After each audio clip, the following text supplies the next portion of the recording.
होइन त्यो बाइक बेच्ने दाइलाई फोन हान्नु पर्यो। कहाँ हुनुहुन्छ खै? हेलो दाजु, तपाईँ कता हुनुहुन्छ खै? ए यहाँ बाइक बेच्ने कुरा थियो, कता हुनुहुन्छ खै? ए ठुलो घर यता तल कता हो कता? ए दाजु तपाईँ नै हो? हजुर हजुर ए भन्नुहोस्। ए तपाईँले नै हो यो बाइक बेच्ने? हजुर हजुर मैले ए अनि किन बेच्न लाउनु भयो यो बाइक?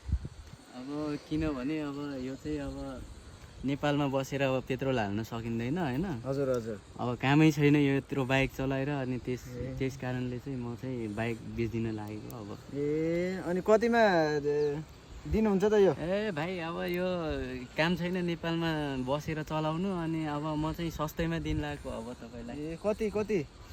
अब भन्न त अब साथी भनेको थिएँ, ल तपाईँलाई 50मै दिन्छु, अब के छ र मेरो कामै छैन यो बाइक चलाएर। हजुर ए मैले नि साथीमा भनेको थिएँ, तपाईँ त 50मा किन यति सस्तोमा त फेरि?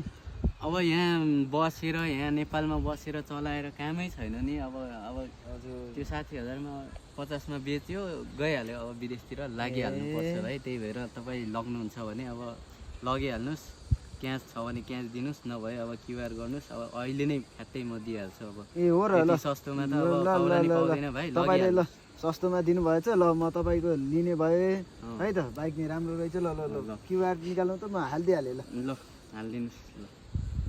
ल आयो है। ल आयो आयो ल ल आजदेखि मलाई चाबी खै चाबी दिनु ल। ए चाबी ल ल ल ल ल ल ल ल ल मैले बाइक बेच्दै अब विदेशतिर लागेको है साथी। म चाहिँ अब ल म चाहिँ अब जानु पर्यो।